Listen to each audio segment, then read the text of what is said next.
Welcome back to Raleigh, North Carolina, and our Fox News town hall with Democratic presidential candidate Minnesota Senator Amy Klobuchar. One of the obstacles Democrats face in many states, including here in North Carolina, is the fact, or at least the perception, that the economy is very strong. There are certainly numbers to back that up.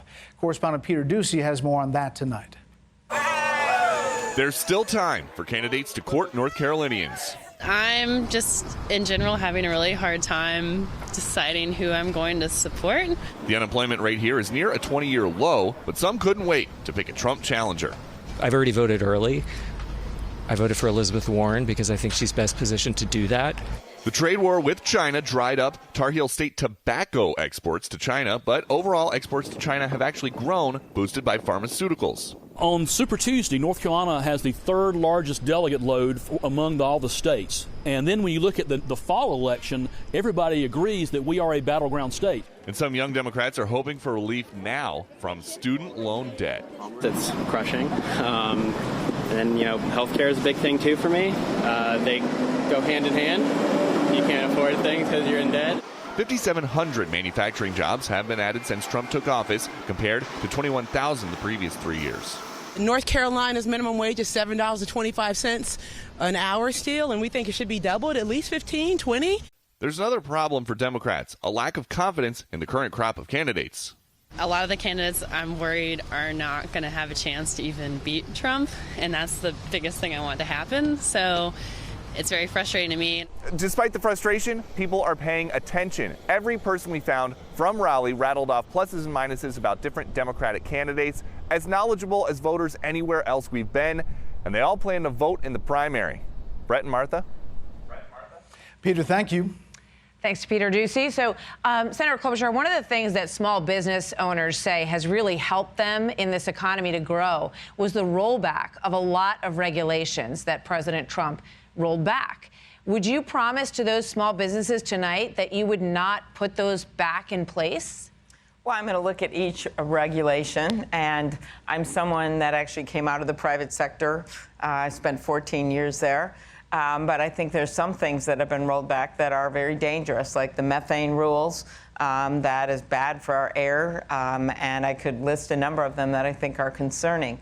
I think the number one thing for me with this economy is that when you look at the overall underpinnings for the economy, there's some bad things ahead if we don't take action. I would list climate change as one of them, where this president has gone backwards, and you already see homeowners insurance going up, as well as catastrophes happening from fires to floods.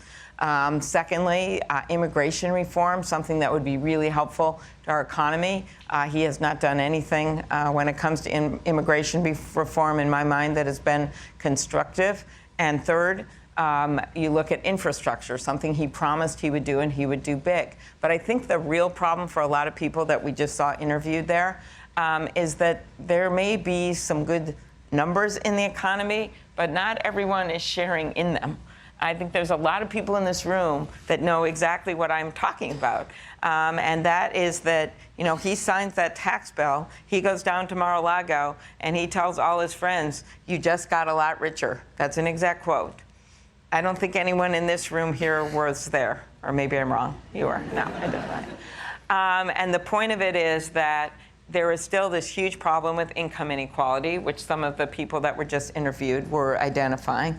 There's still a huge problem with affording things like college and prescription drugs, and that while people may have jobs, they just don't have enough. They can't pay for things for their families to be able to afford even a mortgage, or be able to go on a family trip or something like that, or even be able to get by with working if they can't find childcare. And these are these big things, childcare and work-family leave, where he hasn't really made any inroads at all. So to me, it's really a two-pronged thing. It's those long-term things you've got to work on, or we're all going to be in trouble, and you know what they are. There's an old Ojibwe saying that great leaders make decisions not just for this generation, but for 7 generations from now. And then we have the immediate problem, which is that it's still hard to afford education.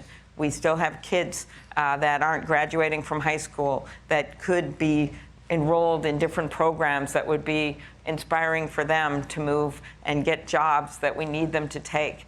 There's just a lot of good things we could be doing that I think aren't happening right now. The way he goes after immigrants, the way after Charlottesville he said there were two sides. There aren't two sides when one side is the Ku Klux Klan. Those kinds of things make people feel like they are not part of this country. And I think we have to have a president, if we want to compete globally in a big way, and we need to, we're going to have people that feel part of the same team. We're going to have an education system that works for everyone, not just for some people. We're going to have people who can take the jobs because they're able to access the child care and the like. And we're going to be able to invent things. And this area of the country, right here where I am in Raleigh, knows a lot about what I'm talking about. That we want to make sure that we have that next generation of inventors and people that can make stuff and invent things and export to the world. And the way you do that is not by dividing people from each other. It's making sure everyone can be part of this economy. You point out, speaking of regulations, you want more limits on fracking. Senator Sanders, Senator Warren want to ban it altogether. What do you tell the thousands and thousands of workers in the fracking industry in Pennsylvania and Michigan and Ohio?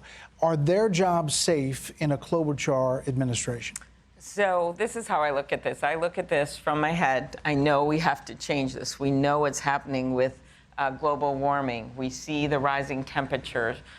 We see the fires in California. For me, that 2-minute video of that dad driving his daughter outside of Paradise with their neighborhood burning behind them, where he's singing to her to calm her down, that's kind of says it all to me. Or the looking through the binoculars of a friend of mine I met named Fran, who has a house on the Nebraska border with her husband, 2 4-year-olds.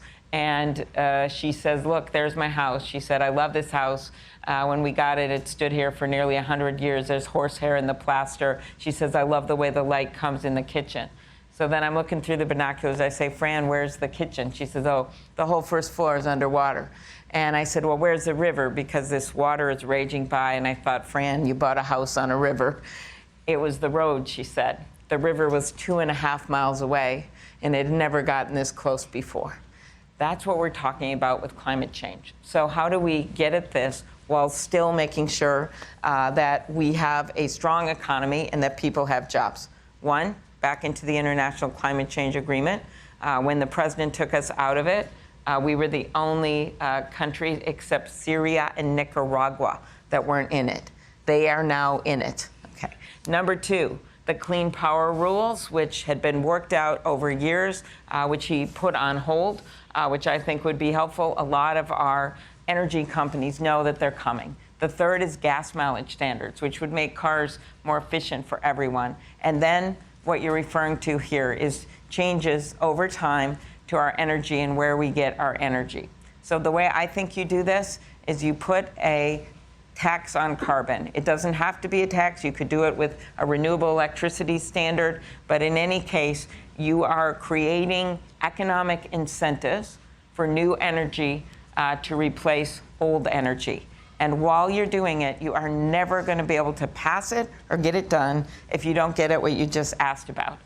Because that money that you're going to bring in, and it will be significant, has to first of all go back to people for their heating and their cooling bills, airtight go back to them, or we're not going to be able to pass it, and it'll be bad public policy.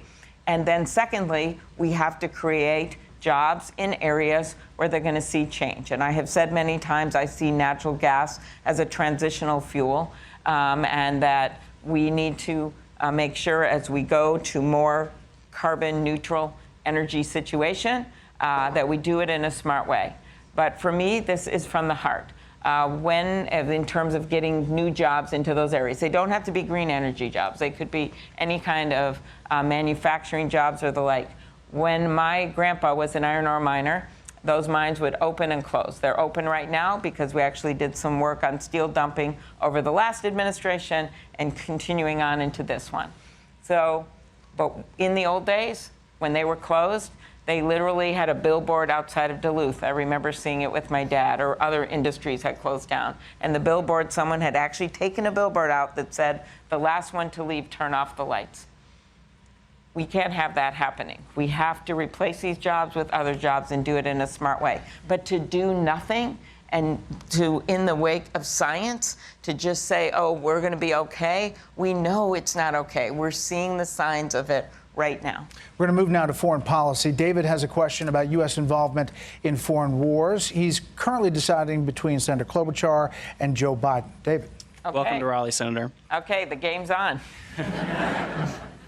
The United States of America has been at war for almost 3/4 of my lifetime. How will your administration bring the endless wars to a conclusive and lasting end, and how does your strategy work in concert with Congress instead of expanding presidential power on the issue? Okay, well, let's start with your first question, because I've been in the Senate for a while, and I'm a strong believer that you go to Congress if you want to go to war. And I think people have been skirting around that, various presidents, for a while, and that's called an authorization of military force. My friend Tim Kaine, the senator from the state of Virginia, has been leading this effort, and he actually led it not just while Trump has been president, but while Obama was president. And I think he's right. I think you have to respect the power of Congress. Now, that doesn't mean that you don't respond when there is an imminent threat. I supported, for instance, going in when the use of in Syria, the use of gas was used against their own citizens. I supported going in there with some response. I didn't think you needed to go to Congress to do that when President Trump responded. But to go into an all-out conflict with another country, you have to get an authorization of military force. So we just recently voted in the U.S. Senate with some bipartisan support. A number of Republicans voted with us for Senator Kaine's resolution regarding Iran, that if the president is serious at all about getting involved in any kind of conflict with Iran, that you have to get that force. Now let's go to the next thing. How do we have our strong position of military force in the world and still make sure that we're being smart about how we do this? So I gave a speech to the Council on Foreign Relations and put out my foreign policy with the 5 Rs. Renew American leadership around the world, repair our relationships with our allies, and that, by the way, is one way you can eventually bring troops home, which I think we should do in Afghanistan, and that will involve, right now, there's some negotiations going on there for a ceasefire, not involving the Ghani government, but involving the Taliban and our own military. That's part of it, but the other part, why do I bring up allies? Well, India and Pakistan will play a role in helping to keep the peace when we bring our troops home out of Afghanistan. Third, it would be renegotiating into international agreements. Those are things like the Iranian nuclear agreement, like the nuclear arms agreements with Russia. There's going to be the New START treaty is going to be renegotiated in a new president's administration. The fourth part of this would be to respond appropriately to events around the world. And to me, that means no more tweets in your bathrobe at 4 a.m. inviting the Taliban to Camp David, or going off with Kim Jong-un for meetings and then not having any clear deliverables or working with our allies. And the fifth part of this is reasserting American values. I think one of the other things we need to do is prepare for the attacks of tomorrow. And those are things like cyber attacks. Every briefing I've ever had from our military, that's the #1 thing that they list as a concern of what could happen. I'm not just talking about elections. I'm talking about electric grids and the like. So that means hiring people into our government. Senator Thune and I have a bill to, which as president I could get done, to allow interchange in non-classified positions with the private sector to build our expertise.